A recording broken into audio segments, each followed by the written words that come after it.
दोस्तों नमस्कार, मैं हूं आपका दोस्त केवल पांडे और आप देखना शुरू कर चुके हैं the world insight.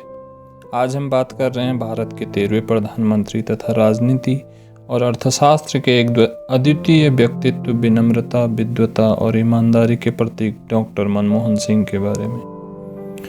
Doctor Manmohan Singh का जन्म ब्रिटिश भारत के पंजाब प्रांत के गाह गांव, जो अब पाकिस्तान में है, वहां पर 26 सितंबर 1932 को हुआ था। उनकी माताजी का नाम श्रीमती अमृत कौर और पिता का नाम श्री गुरमुख सिंह था। देश के विभाजन के बाद डॉक्टर सिंह का परिवार भारत चला आया, जहां से उन्होंने पंजाब विश्वविद्यालय से अर्थशास्त्र में स्नातक और स्नातकोत्तर की डिग्री प्राप्त की।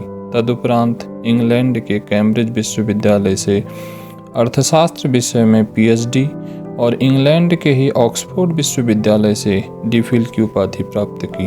उन्होंने अर्थशास्त्र के अध्यापक के तौर पर ख्याति अर्जित की। वे 1957 से 1964 तक पंजाब विश्वविद्यालय में असिस्टेंट प्रोफेसर और वर्ष 1969 से 1971 तक देश के प्रतिष्ठित college Delhi school of economics में प्रोफेसर के पद पर आसीन रहे। वर्ष 1976 में दिल्ली के जवाहरलाल नेहरू विश्वविद्यालय में मानद प्रोफेसर के पद पर रहे। इसी बीच वे संयुक्त राष्ट्र व्यापार और विकास सम्मेलन सचिवालय में सलाहकार भी रहे और वर्ष 1978 तथा 1990 में जेनेवा में साउथ कमीशन में सचिव रहे। वर्ष 1971 में वे भारत सरकार की कॉमर्स मिनिस्ट्री में आर्थिक सलाहकार के तौर पर शामिल हुए। वर्ष 1972 में डॉक्टर सिंह भारत के वाणिज्य एवं उद्योग मंत्रालय में आर्थिक सलाहकार के तौर पर नियुक्त किए गए।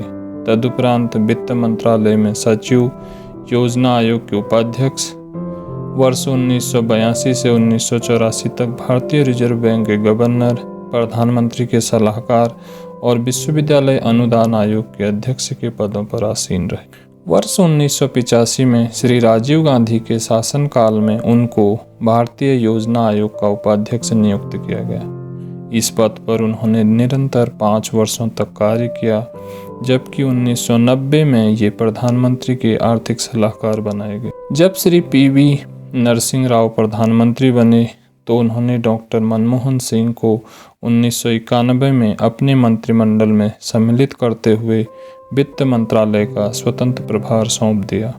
इस समय डॉक्टर सिंह न तो लोकसभा और न ही राज्यसभा के सदस्य थे, लेकिन संवैधानिक व्यवस्था के अनुसार सरकार के मंत्री को संसद का सदस्य होना आवश्यक होता है। इसलिए उन्हें 1991 में असम से राज्यसभा के लिए चुना गया। वर्ष 1991 में वित्त मंत्री के रूप में उन्होंने आर्थिक उदारीकरण की नीतियां लागू की, जिससे भारत में विदेशी निवेश बढ़ा और देश की अर्थव्यवस्था वैश्विक स्तर पर प्रतिस्पर्धी बनी। उनके इस ऐतिहासिक कार्य को भारत के आर्थिक इतिहास में मील का पत्थर माना जाता है। उन्होंने लाइसेंस राज को समाप्त किया, विदेशी निवेश के लिए बाजार खोले और वित्तीय अनुशासन लागू किया। वे सुधार भारतीय अर्थव्यवस्था की नींव को मजबूत बनाने वाले साबित हुए। उनकी सेवाओं के लिए उन्हें वर्ष 1987 में पद्म विभूषण से सम्मानित किया गया। डॉक्टर सिंह की दूरदर्शिता और नीतियों ने भारतीय अर्थव्यवस्था को नई ऊंचाइयों पर पहुंचाया और भारत को वैश्विक स्तर पर मजबूती प्रदान की। डॉक्टर मनमोहन सिंह ने प्रथम बार 72 वर्ष की उम्र में 22 मई 2004 से भारत के 13वें प्रधानमंत्री के रूप में अपना कार्यकाल आरंभ किया, जो अप्रैल 2009 में सफलता के साथ पूर्ण हुआ।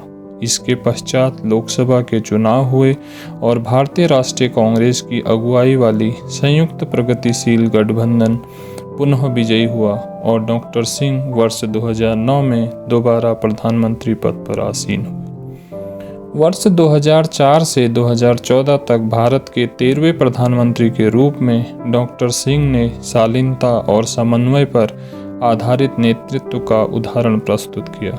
उन्होंने 2008 के वैश्विक आर्थिक संकट जैसे कठिन समय में भारत को कुशलतापूर्वक संभाला उनके नेतृत्व में भारत ने आधारभूत संरचना, शिक्षा और स्वास्थ्य जैसे क्षेत्रों में उल्लेखनीय प्रगति की। महात्मा गांधी राष्ट्रीय ग्रामीण रोजगार गारंटी अधिनियम, मनरेगा और शिक्षा का अधिकार अधिनियम जैसे पहले उनके सामाजिक न्याय के प्रति समर्पण को दर्शाती हैं। डॉक्टर सिंह की विदेश नीति में भी भारत ने बड़ी उपलब्धियां हासिल की। उनके कार्यकाल में भारत ने ऐतिहासिक भारत अमेरिका परमाणु समझौता किया, जिसने भारत को वैश्विक परमाणु व्यापार में फिर से स्थान दिलाया।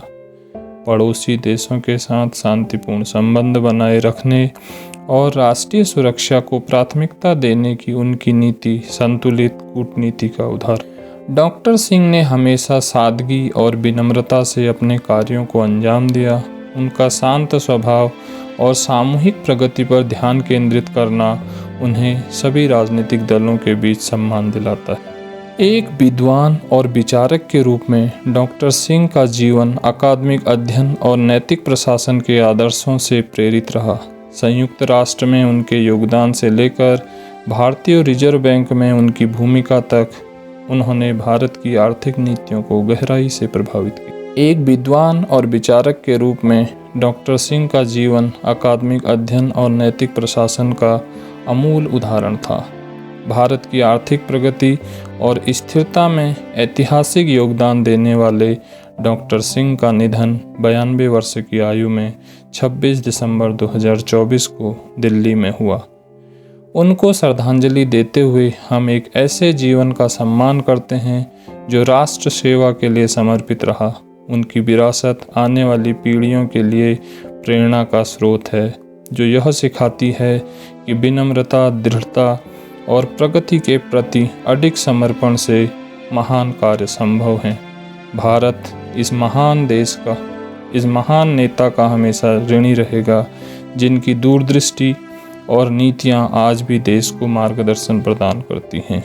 उनकी विरासत केवल आर्थिक सुधारों या योजनाओं तक सीमित नहीं है, बल्कि यह आशा और विश्वास का प्रतीक है कि एक मजबूत और समृद्ध भारत संभव है।